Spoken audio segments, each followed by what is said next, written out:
আমার বন্ধু মা জাদু জানে।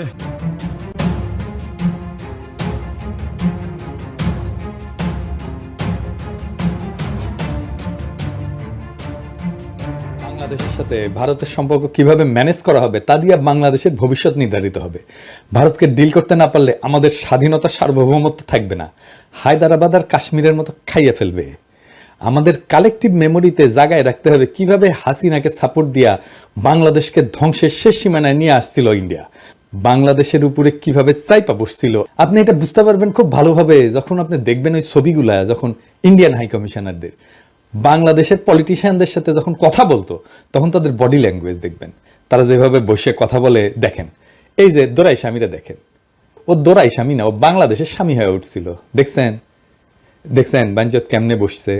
একজন পূর্ণাঙ্গ সচিবও না, কিন্তু একজন অতিরিক্ত সচিবের পদমর্যাদা, একজন রাষ্ট্রদূতের, সে একটা মন্ত্রীর সামনে কেমনে বসে, কেমনে কথা বলে। দেখেন ও ডিক্টেট করতেছে বড় লাটের মতো। আর হাসিনার মন্ত্রী শালা ভালসিউন, ও মনে হয় প্রভুর সামনে বসে আছে, দেখে মনে হচ্ছে না কেন্দ্রে দিবে। আবার দেখেন রাজশাহীর সিটি মেয়র, প্রতিমন্ত্রী পদমর্যাদা একজন, সহকারী হাই কমিশনের সামনে কিভাবে বসে। তবে আজকে আমি খুব খুশি, আঙ্গেরের টোলা মন্ত্রীর সামনে প্রণয় ভার্মা বসেছে, কিভাবে দেখেন মনে হচ্ছে প্রণয় ভার্মাই কেন্দ্রে দিবে। সাব্বাস বড় ভাই, আপনাদের অভিনন্দন, টুপি খোলা অভিনন্দন। আপনারা টোলা মন্ত্রী বলে ডাকবো না, আপনি রেসপেক্ট আর্ন করছেন। এই প্রণয় ভার্মা আসাদুজ্জামান খান কামাল আর কুমড়া পটাশের সঙ্গে যখন বসে তখন ক্যাঙ্কা করে বসে, দেখেন দেখেছেন, এইটা সে পাশাপাশি দেখান। আঙ্গেরের বড় ভাই আর কুমড়ো পটাশ আর আসাদুজ্জামান খান কামাল তিনজনেরটা পাশাপাশি দেখান, দেখেছেন। তো ওই জিঙ্কা করে বসিছে প্রণয় ভার্মা, এটা ফোরা হইলে না ইঙ্কা করে বসে রোগীরা। তো বড় ভাই জেনারেল জাহাঙ্গীর সাহেব এটা যদি পাসার পড়ার কারণে বসে থাকে ইঙ্কা করে, তাহলে গেলে আপনার ক্রেডিট দেবো না, থুকু কয়েক কালো প্রশংসা ঘুরে নেব।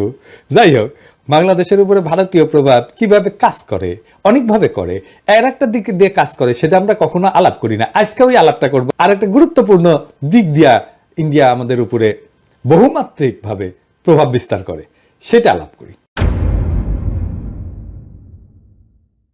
ধরেন জাতিসংঘ, আন্তর্জাতিক সংস্থাগুলা, এগুলো বিভিন্ন দপ্তরে যারা বাংলাদেশ দেশ নিয়ে কাজ করে তারা কারা? বেশিরভাগ ক্ষেত্রে এরা ইন্ডিয়ান।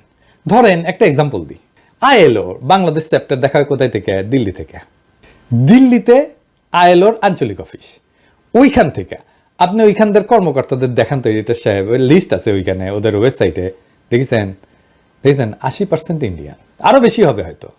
এখন দেখেন হাসিনা আমলে HRW বিবৃতি দেয় শ্রমিকদের অধিকার নিয়ে, কিন্তু আইএলও কোনোদিন দিছে কোন শ্রমিক অধিকার নিয়ে কথা বলছে? এই যে এত শ্রমিক মারা গেল, গুম হইল, খুন করলো এত শ্রমিককে, কোনোদিন কিছু বলছে? কিচ্ছু বলে নাই। আন্দোলন করতে যায় নিখোঁজ হয়েছে কতজন দেখেন, কখনো বিবৃতি দিছে? দেয় নাই। শ্রমিকদের আন্দোলন করতে গিয়া পুলিশের গুলিতে নিহত হয়েছে, আইএলও কোনোদিন বিবৃতি দিছে?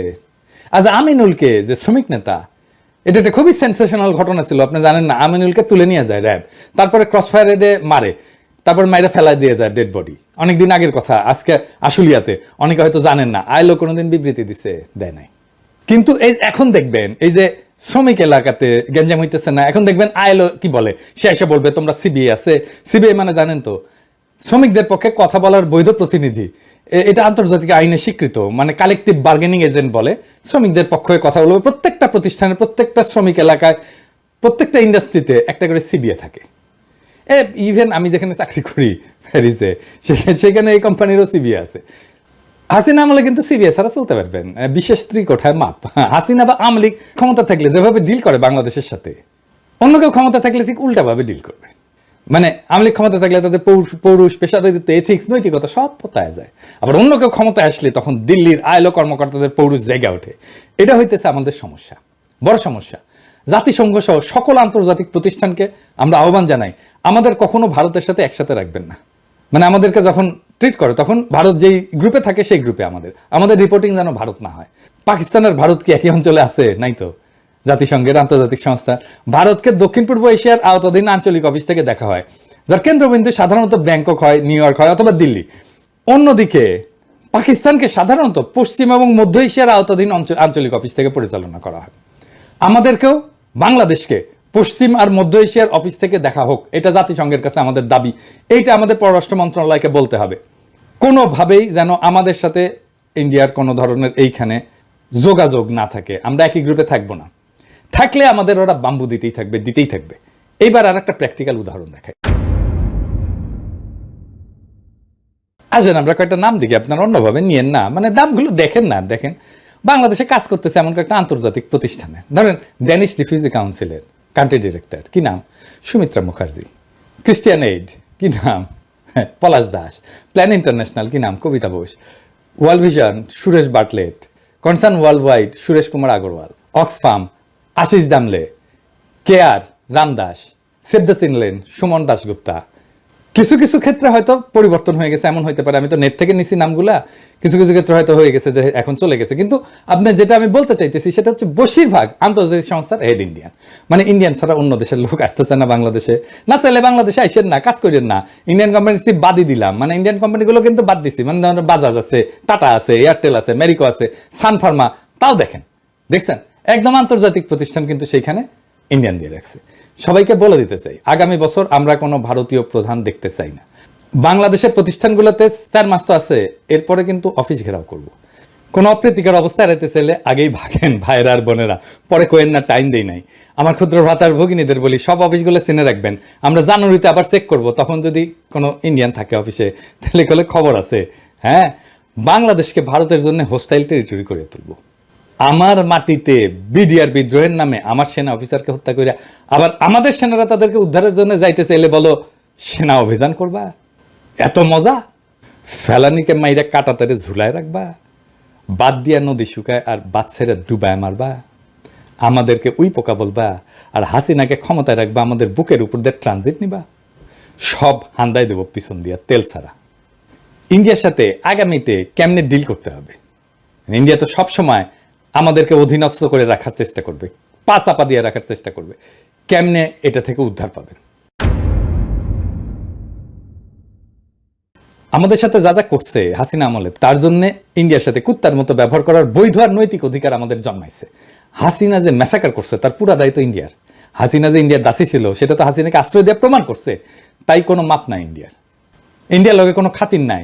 বাংলাদেশের কোনো উপদেষ্টা, বাংলাদেশের কোনো পলিটিশিয়ান যদি বলে যে আমরা ভারতের সাথে সম্পর্ক চাই, তার কলে খবর আছে, হ্যাঁ আমরা ধরবো তারে।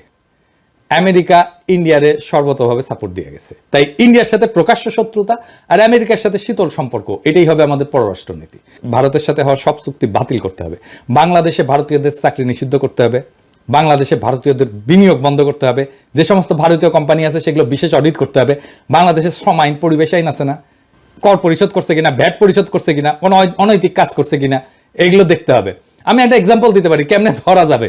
হ্যাঁ, যেমন সান ফার্মা বাংলাদেশে কাজ করে না, ইন্ডিয়ান ফার্মা। ওই সান ফার্মা তো ডাক্তারদের ঘুষ দিয়ে প্রেসক্রিপশন লেখা হয়, এটা প্রমাণ করা 1-2 এর কাজ। এই অ্যালিগেশনে এই কোম্পানিকে বন্ধ করে দেওয়া যায়। সব ইন্ডিয়ান কোম্পানি ঘাপলা আছে, সেগুলো ধরা হবে। বাংলাদেশে ভারতের অর্থনৈতিক স্বার্থকে শূন্য করে দিতে হবে, কারণ আমাদের সব সময় মনে রাখতে হবে ভারতের সম্ভাব্য আগ্রাসন বাংলাদেশের উপরে। ভারতের ইতিহাস আছে, হায়দ্রাবাদকে দখল করে ফেলছে না, কাশ্মীরকে দখল করে ফেলছে না, সিকিমকে দখল করে ফেলছে না, ভুটানকে তার স্বাধীন পররাষ্ট্রনীতি পার্সু করতে দেয় না, একটা স্বাধীন দেশকে, এক্সাম্পল আছে না? তাই আমাদেরকে সবসময় মনে রাখতে হবে ভারত আগ্রাসন করতে পারে। তাহলে আমরা কি করতে হবে? আমাদের মিলিটারি মাইট বাড়ানো, সশস্ত্র বাহিনীর সক্ষমতা বাড়ানো। আগের এপিসোডে বলছিলাম পারমাণবিক বোমা লাগবে আমাদের, সেটা করতে দেরি হলে এখন আমাদের লং রেঞ্জ মিসাইল লাগবে, যেন দিল্লিতে আঘাত আনতে পারে এইরকম মিসাইল লাগবে। চীনের সাথে বাণিজ্যিক আর সামরিক সম্পর্ক বাড়াইতে হবে, প্রয়োজনে ভারত বিরোধী সামরিক জোট তৈরি করতে হবে, ওরা দৌড়ের উপরে রাখতে হবে সবসময়। আন্তর্জাতিক সম্প্রদায়ের সাথে কূটনৈতিক সম্পর্ক জোরদার করতে হবে, বিশেষ করে দক্ষিণ এশিয়ার অন্যান্য দেশ যেমন চীনের সাথে, রাশিয়ার সাথে, এরকম শক্তিধর দেশগুলোর সাথে কৌশলগত সম্পর্ক গড়ে তুলতে হবে। জাতিসংঘের অন্যান্য আন্তর্জাতিক ফোরামে বাংলাদেশকে সক্রিয় হতে হবে, যাতে ভারতের সম্ভাব্য আক্রমণ বা আগ্রাসনের বিরুদ্ধে আন্তর্জাতিক সমর্থন পাওয়া যায়। বিজেপিকে আধুনিক প্রযুক্তি এবং গোয়েন্দা তথ্যের সাহায্যে আরো দক্ষ করতে হবে, সীমান্তে যেন আমার নাগরিককে গুলি করার সাহস না পায়। আমাদের সীমান্তের ভিতরে ঢুকে বিএসএফ গুলি চালায়। এইবার আমাদের বলতে হবে আহো ভাতিজা আহো। আমাদের সীমানার মধ্যে ঢুকলে ট্যাঙ্গে রাখা হবে, পা উপরে মাথা নিচে। ট্রেনিং তো আছে, ঠোলা মেরে ট্যাঙ্গে রাখা হয়েছিল না, কামটা ভালো হয়েছিল কলে। হাসিনা পেলে একইভাবে ট্যাঙ্গে রাখা হবে নি, ওই ইতালিক মুসলিনিতে একইভাবে ট্যাঙ্গে রাখা হয়েছিল। তাই আমাদেরকে বর্বর করতে পারবে না। আপনি একটা বিএসএফ রে ট্যাঙ্গে রাখেন, ওই আর জিন্দগিতে বাংলাদেশের নাগরিকের উপরে গুলি চলবি না, বাংলাদেশে সীমান্ত ক্রস করে ভিতরে ঢুকবি না, লিগে রাখতে পারেন। এবং আমাদের একটা জাতীয় ঐক্য তৈরি করতে হবে শিশু অবস্থা থেকে।